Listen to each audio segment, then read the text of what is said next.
dia, boa tarde, boa noite. Como eu digo sempre, porque depende da hora que você está vendo, mais do que a hora que eu estou gravando. Estamos aqui nos preparando para a piora intempestiva deste inverno, porque resolve esfriar quando tecnicamente o inverno teria acabado, né? Enfim, hoje eu pensei e formulei uma estruturazinha, de como seria um tempo passado que eu vivi, assim como muitos na sua história acadêmica, de militância, de formação humana e política. E os tempos atuais, que são evidentemente de negação de todo aquele processo que se propõe inclusivo e que nós passamos, digo nós, da minha geração, no final do século passado. E vou ler porque é uma narrativazinha. Como é viver em dois tempos? É um tipo de experiência de modernidade tardia, sem dúvida, ainda que muito indesejada. Especialmente porque, no primeiro desses tempos, empenhava-se pelo aprofundamento da civilização.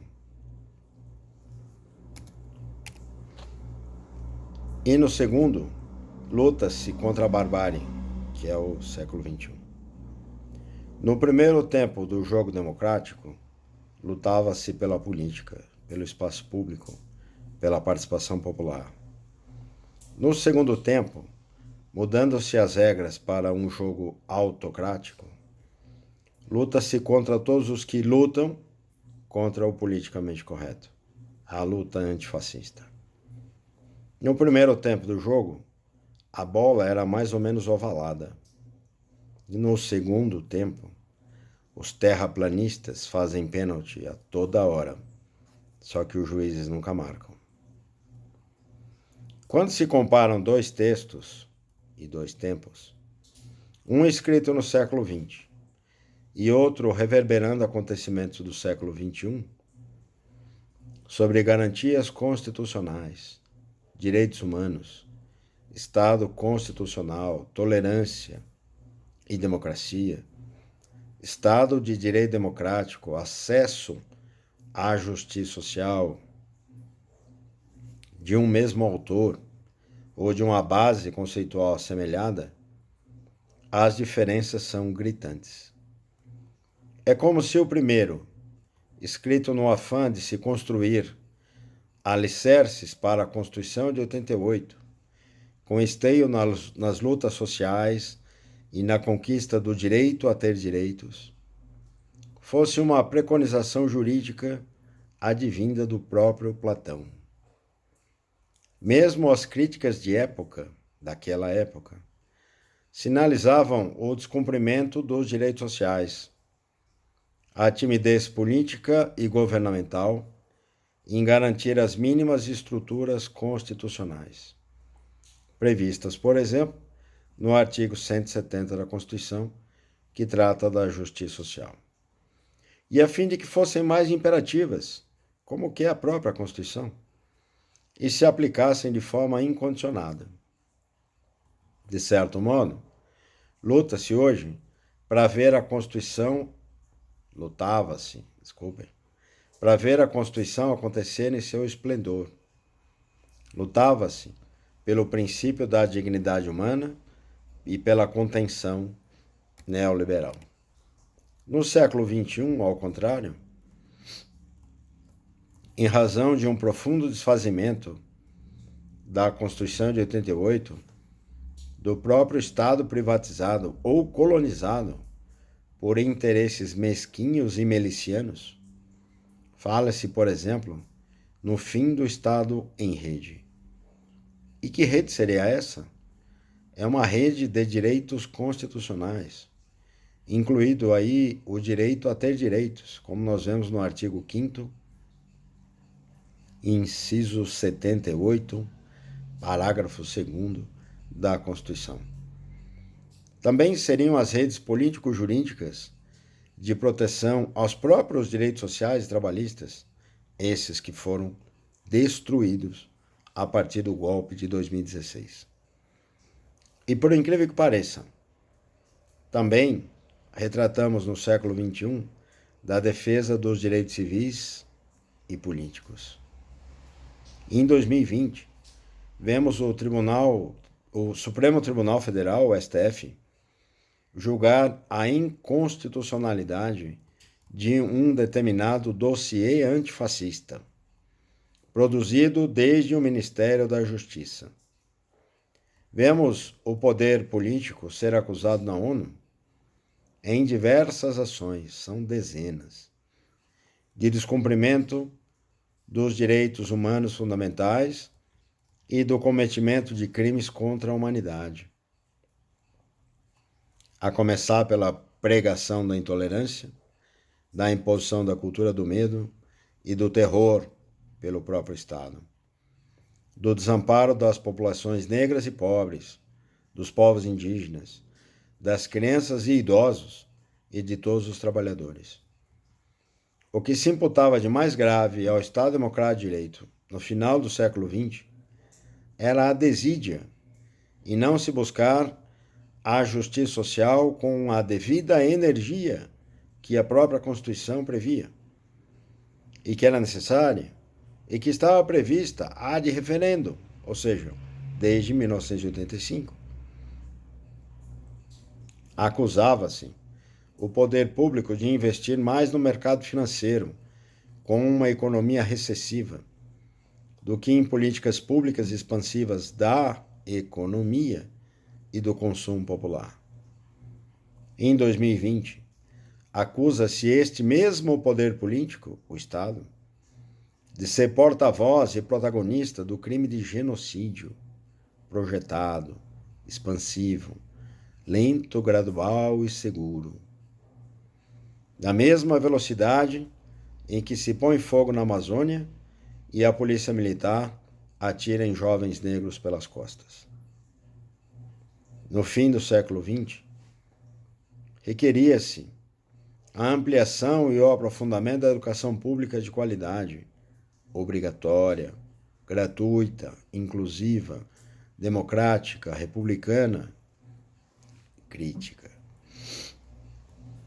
Em 2021, trava-se uma árdua luta pela não privatização das universidades públicas, vide o Projeto Futuris, e pelo não desfazimento da pouca cultura de ciência que se inculcou em cerca de 20 anos, desde 1988. No final do século XX, exigia-se mais recursos para a saúde pública, para que as pessoas não esperassem 1 hora por atendimento no Sistema Único de Saúde, no SUS, ou para que não ficassem em pé. Hoje, luta-se para que os corpos não se amontoem nos corredores ou ambulatórios. Na década de 1990, os movimentos sociais empenhavam-se na reforma agrária, na efetivação dos direitos trabalhistas, na valorização e profissionalização do serviço público. Via-se comunidades e periferias instituírem suas próprias exposições e experiências jurídicas, buscando resolver problemas e diminuir conflitos. Essas pessoas e os seus coletivos viviam a experiência de um direito achado na rua, quer dizer, produzido por elas. E sem negociar direitos, ou barganhar minimamente com a sua dignidade, essas pessoas e os seus coletivos colocavam suas demandas nos balcões de direitos. Esse é um livro que foi publicado em 2001, Balcão de Direitos, mas certamente foi escrito antes e retrata experiências ainda anteriores, ou seja, do final do século XX. O símbolo nacional era a Petrobras, hoje uma goiabeira falante, abençoada. No início do século XXI, nós elegemos um operário, um líder sindical, retirante que veio do Nordeste naqueles caminhões chamados de pau de arara, para presidente da República.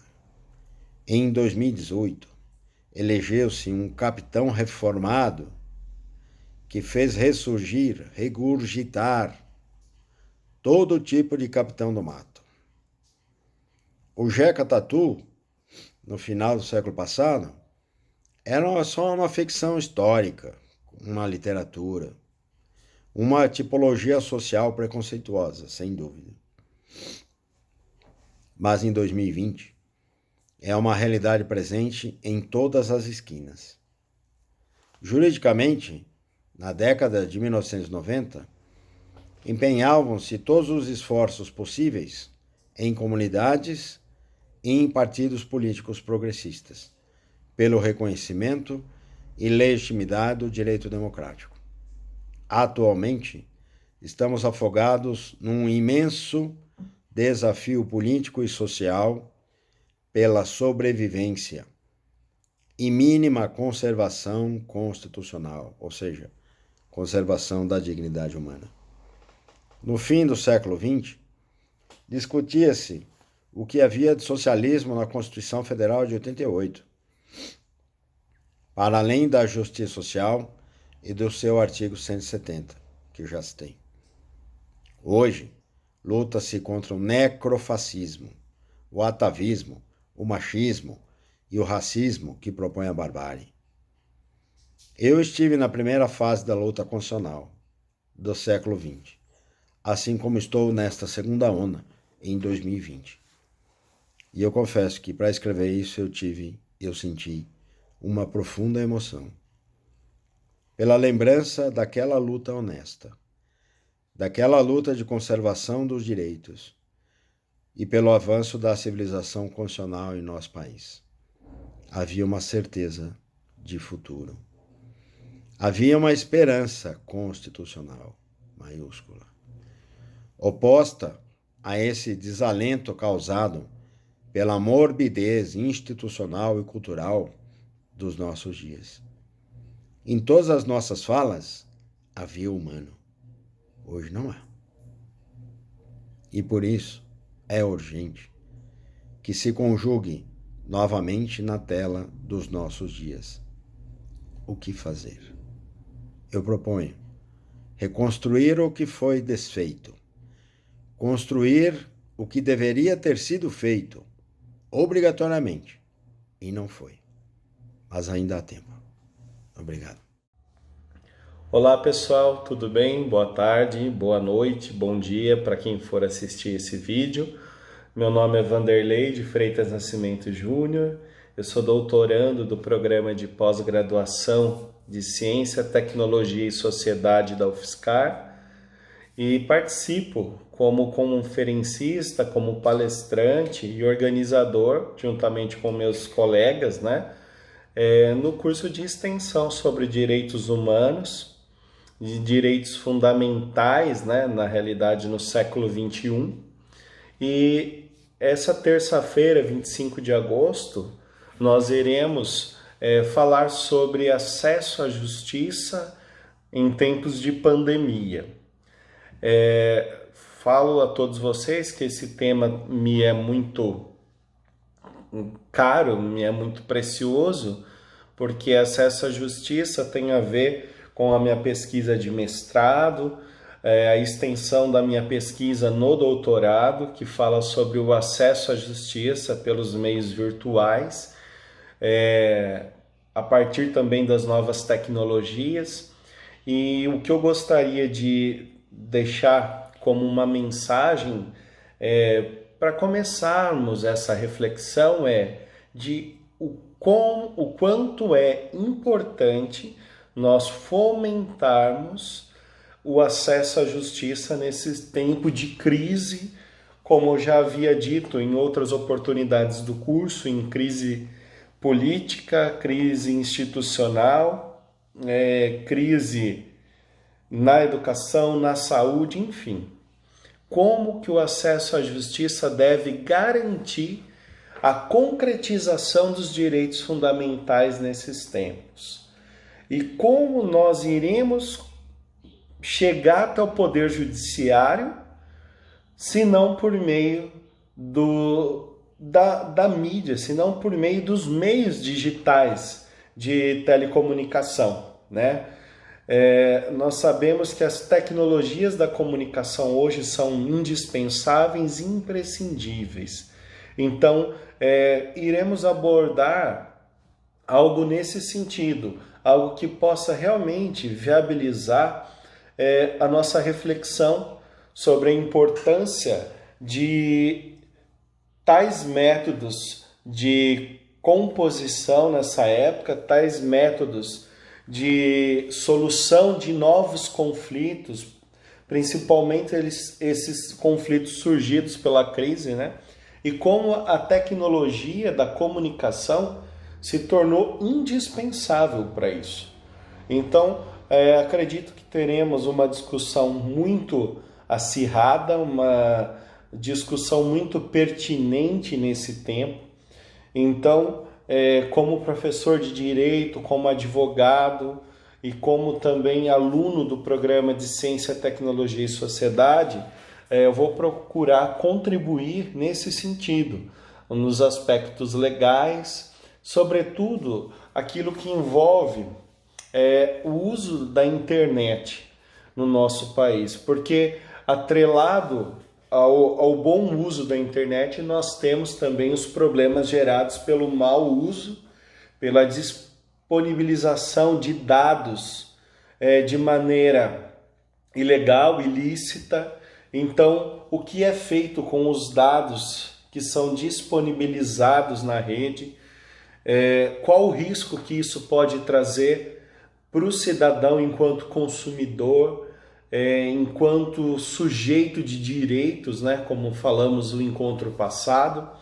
Então fica aqui essa mensagem e convido a todos a participarem desse encontro na próxima terça-feira, 25 de agosto, às 2 horas, pelo Google Meets, e todos os inscritos receberão esse link de acesso para poder participar e refletir conosco a importância dos direitos fundamentais, do acesso à justiça em particular, no século XXI e principalmente após esse período de isolamento social, em tempos de pandemia, em tempos de crise, como foi falado. Tá bom? Então fica aqui o meu abraço a todos e espero vê-los no próximo encontro, na terça-feira, dia 25 de agosto. Tá bom? Um abraço. Boa tarde a todos. Gostaria de agradecer mais uma vez o convite do professor Vinícius por estar com vocês nesse curso, nessa tarde de terça-feira. Vou começar minha fala citando um trecho do texto base, carinhosamente nos enviado pela Giovana. Abre aspas. O fascismo nacional não permite o acesso à justiça, que o sistema do capital mitiga este direito e que a democracia ou o princípio democrático, Canutilho, é o caminho mais célebre para quem procura se orientar pelo processo civilizatório. Fecha aspas. Para iniciar os debates, gostaria de realizar algumas provocações, algumas questões, das quais serão respondidas ao longo dessa tarde por mim e os demais palestrantes. Iniciando as questões, será que estamos diante de um Estado democrático? O que é um Estado democrático? O que é um Estado democrático de direito? Essas e demais questões serão respondidas ao longo dessa tarde, como eu já disse. E indo ao encontro desse tema em relação à justiça de frente à pandemia, a minha fala vai frisar sobre a necessidade de acontecer em nosso atual contexto de negacionismo e conservadorismo dos direitos fundamentais. Eu gostaria de citar Florestan Fernandes, que nos últimos dias foi debatido e discutido na reunião do grupo de pesquisa e de estudos em políticas públicas e em educação à sociedade, o GEPS da Unicamp, coordenado pela professora Débora. Lá discutimos sobre a necessidade de haver a democracia, uma vez que Florestan Fernandes chamou atenção para a inexistência da democracia na década de 50 e que o nosso contexto atual, contexto negacionista, podemos talvez indagar que não vivemos em um Estado democrático de direito, pois os direitos não perfazem igualitários entre as pessoas. Não estou dizendo que devemos eliminar singularidades do ser e as pluralidades de ideia. Estou afirmando, a partir dos preceitos de Florestan Fernandes, que nós teremos democracia só quando houver políticas que deem as possibilidades de inserção de todos de modo igualitário e que todos possam usufruir de modo igualitário dos bens culturais, dos bens sociais, dos econômicos, dentro dessa ordem conservadora endossada pelo negacionismo. A minha fala traz a justiça social, sendo a possibilidade de iniciar os processos democráticos em nosso país, em meio ao nosso cenário pandêmico, que tanto a justiça social e o Estado de Direito democrático não deram conta de incluir todos de modo igualitário as ações de contenção à doença Covid que nós enfrentamos nesse momento.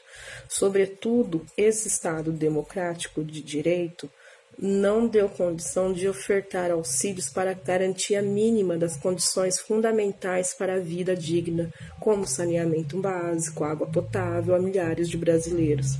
Além dessas especificidades em relação às condições básicas para a vida, estamos vendo nesse período de pandemia as diferenças sociais, sobretudo os abismos que foram abertos entre os estudantes e as escolas, que hoje no formato digital apresenta a ausência de recursos a esses estudantes, as tecnologias digitais. Tecnologias digitais hoje básicas para se desenvolver o aprendizado, para se desenvolver a escolaridade no período pandêmico, que fizeram milhares de estudantes, desde a educação infantil à pós-graduação, a serem excluídos desse processo educativo, tecnológico, digital. Então, como garantir a democracia se não há políticas públicas que favoreçam direitos igualitários a todos os indivíduos da sociedade brasileira sem excluir ninguém? Como pensar num Estado democrático de direito? Como pensar numa justiça social se a nossa condição, se o nosso estar hoje em sociedade nos negam condições básicas? Isso não significa dizer que o Estado deve prover todas as políticas públicas, essa discussão de promover direitos, mas sim a discussão de promover os direitos igualitários, compreender também que é educar a sociedade para viver em um Estado democrático, pois o que adiantaria existir um Estado democrático provedor provedor e indivíduos que não aceitam, por exemplo, negros ou pobres em aeroportos. A educação tem grande papel frente à justiça social. Além de termos políticas públicas, temos que ensinar a sociedade a respeitar os direitos fundamentais de seus pares. Essa é a função da educação. Ela precisa mostrar para os indivíduos que existe uma justiça social, que existe um Estado de direito democrático, que as pessoas precisam respeitar os seus pares, que as pessoas precisam aceitar os seus pares de modo igualitário. Os sujeitos coletivos não apenas devem participar de modo crescente na formação dos direitos sociais, assim como adquirir cada vez mais consciência de suas responsabilidades na formulação das leis. Os sujeitos precisam entender que estados são cada um. Estado é o coletivo. Estado não é uma entidade que vai prover todos os direitos fundamentais. Esses direitos fundamentais começam em cada um, e cada um, junto com a educação, vai fazer com que esses direitos sejam garantidos e não negados. O papel da educação é ensinar que todos nós temos esses direitos fundamentais. Todos nós temos que militar por esses direitos fundamentais. Não devemos começar nós negando esses direitos fundamentais, negando a existência de pessoas pobres em lugares ditos só separado ou tido apenas para determinada classe. Todas as pessoas têm direito a frequentar determinados e quaisquer lugares nessa sociedade. Finalizando a minha fala, gostaria de sugerir uma leitura. Esse livro de políticas públicas em educação, questões e dilemas, do Jefferson Marnardes e Stephen Ball, no capítulo 5, Concepções plurais de justiça social, implicações para a sociologia das políticas, de Sharon Gitz e Alan Cribb. Vai justamente falar da necessidade da educação e mostrar que existe uma justiça social dentro de um Estado democrático de direito e as pessoas precisam compreender. Como eu já disse, precisa ensinar o outro, respeitar de modo igualitário o seu par. Agradeço mais uma vez por essa oportunidade de debater alguns conceitos de educação e Estado de direito democrático, a necessidade da educação promover esse Estado de direito democrático e justiça social.